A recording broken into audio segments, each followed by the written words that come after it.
Bapak Ibu serta saudara dan saudariku yang dikasihi Tuhan,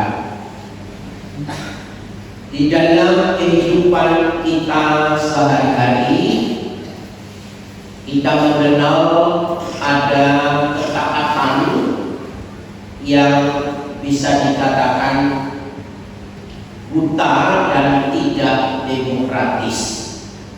Yang buta berarti harus dilaksanakan. Hal itu terjadi misalnya di dunia militer atau di dunia kepolisian.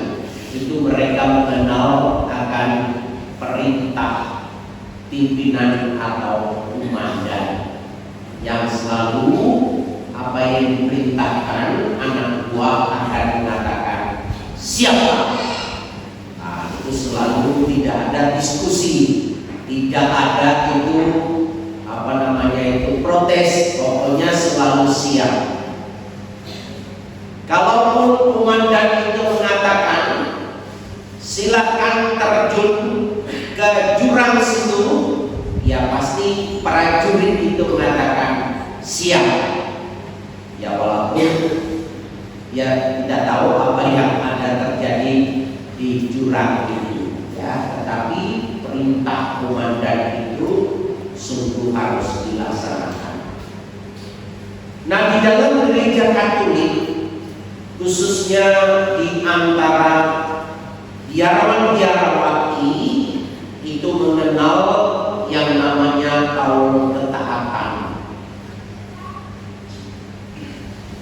Yesuit itu terkenal juga karena ketaatan mereka pada pimpinan dan juga kepada paus. Kalau paus mengatakan kamu pergi ke Afrika, mereka akan pergi. Mereka diminta pergi ke Indonesia, bahkan ke Barong-Tongkok, mereka selalu mengatakan siap. Tidak ada mengatakan tidak. Begitu juga kami para pastor pada pimpinan itu saat diminta menjalankan tugas tidak ada diskusi, ya. Yang ada adalah kaum ketaatan itu selalu mengatakan siap. Nah, begitu dalam kehidupan kita umat beriman, bahkan di luar umat beriman ada ketaatan yang sering dianggap tidak demokratis, tetapi itulah yang dijalankan dalam kehidupan kita. Yang mau saya katakan hari ini, Tuhan Yesus dan juga Yohanes Pembaptis itu taat kepada kehendak Allah. Waktu Yesus datang ke Sungai Yordan, Yohanes mengatakan, "Loh, kamu yang datang kepadaku, nanti dulu aku yang harusnya dibaptis oleh kamu." Tapi kok ini terbalik.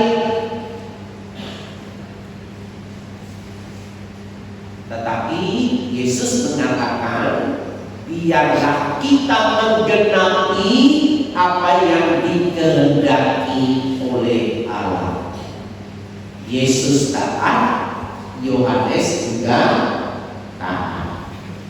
Nah, ketaatan inilah yang sebenarnya dijalankan oleh Yesus mulai dia lahir itu di Bethlehem, ya, sampai dia wafat di kayu salib di Golgota di Yerusalem. Itu semua karena ketaatan, kesetiaannya kepada kehendak dan perintah Allah.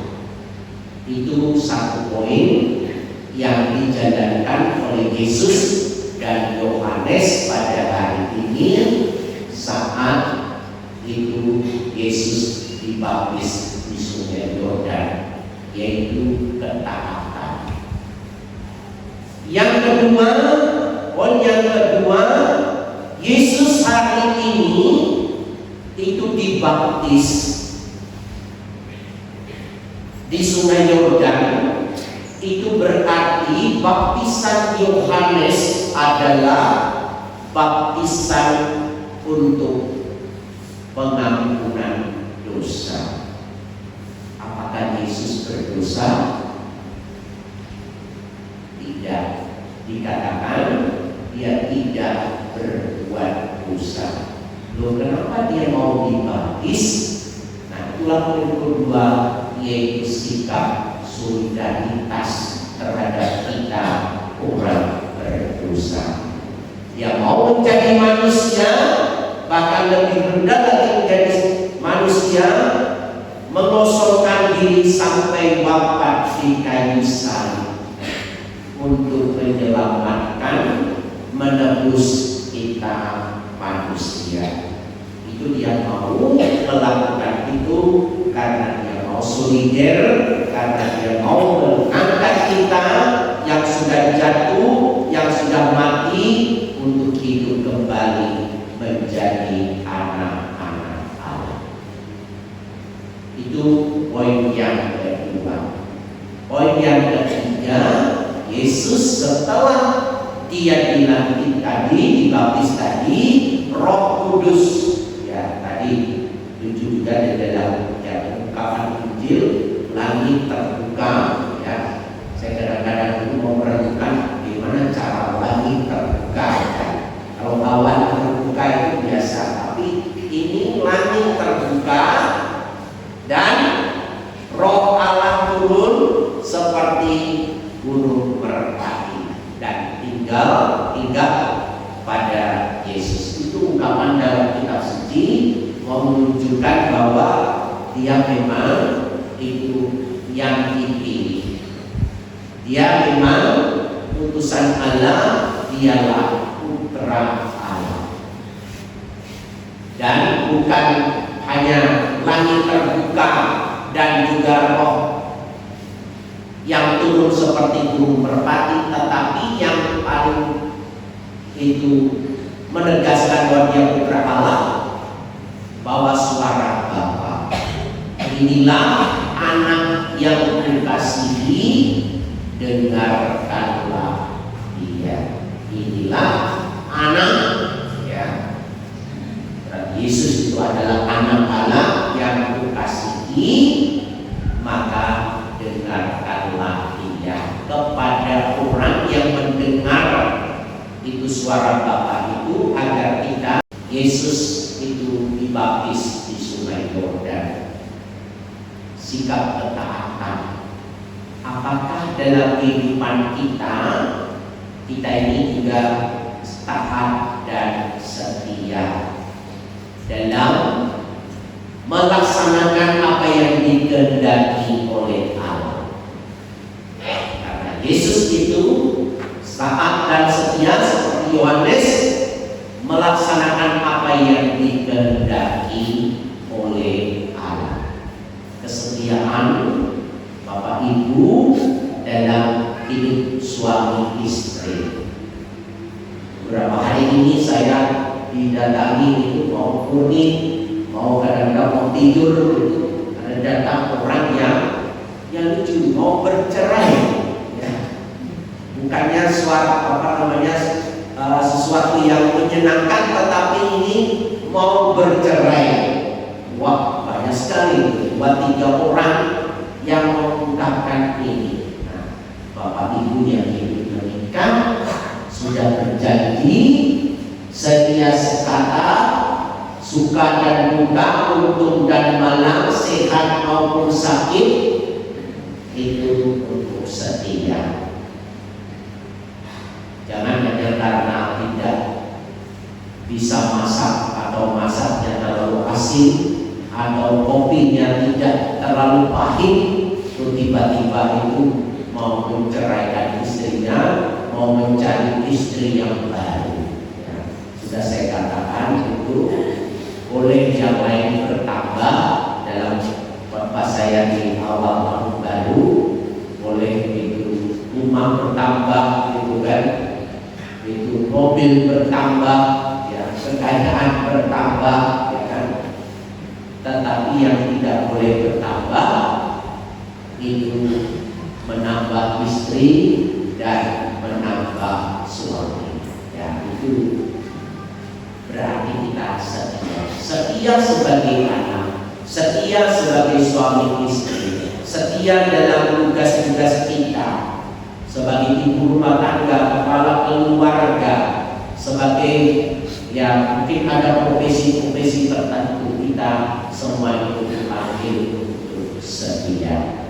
Kita bukan dipanggil untuk sukses, bilang Santa Teresa dan Calcutta, tetapi kita dipanggil untuk setia. Yang kedua, bahwa Yesus itu solider dan kita itu telah diangkat menjadi anak-anak Allah. Peristiwa itu terjadi dalam peristiwa baptis yang kita terima. Apakah kita sungguh menjadi anak Allah, menjalankan misi sebagai anak Allah, membawa sukacita dan keselamatan, atau kita ini itu membawa itu setan di dalam kehidupan kita, atau membawa kehidupan yang membuat orang lain itu menderita. Hari ini Yesus ditegaskan tugas utusannya untuk mewampakkan kerajaan Allah. Bahkan dikatakan dalam bacaan pertama hari ini, itu sumbu yang pudar itu tidak dipadamkan, ya. Terus bambu yang lunglai yang mau patah itu juga tidak dipatahkan. Artinya bahwa dia mau mencintai, memelihara, bahkan yang paling lemah sekalipun dicintai dan dipelihara. Kadang-kadang saya mengunjungi keluarga, ada keluarga-keluarga yang mempunyai anak cacat, tetapi walaupun begitu kasih sayang perhatian mereka itu tidak berkurang. Saya sangat salut dalam hal ini, ya. Bapak Ibu yang hidup berkeluarga dan mempunyai anak yang cacat, bukannya dibunuh, dibuang, ya, tetapi disayangi, dikasihi. Luar biasa. Inilah sikap Allah yang turun nampak dalam hidup Bapak Ibu. Nah, orang-orang seperti inilah yang dikehendaki oleh Allah. Dan setelah dilantik, Yesus itu menjalankan misinya, ya. Dalam kehidupan kita, entah organisasi apapun, Kristina sudah dilantik, ya, menjalankan fungsinya sebagai mistina, ya kan. Komka setelah dilantik begitu, Probiakon setelah dilantik juga begitu, ya. Jadi hampir semua organisasi baik di dalam gereja maupun juga di dalam masyarakat selalu ada pelantikan. Tanggal 31 saya ingat kemarin itu Desember itu pelantikan itu beberapa kepala dinas, ya. Di situ saya mendengar itu sumpah dan janji mereka luar biasa, tidak akan menerima apapun dalam bentuk baik uang maupun janji yang berhubungan dengan jabatan itu. Tapi lihat bangsa Indonesia saat ini, apakah tidak korupsi? Masih, ya. Itulah akibat korupsi kita ini tidak menjadi negara maju, ya. Seharusnya kita ini sudah negara maju, tetapi karena dikorupsi, ya, itulah yang seharusnya itu bisa dipakai untuk kesejahteraan, yang ada kesejahteraan orang-orang tertentu.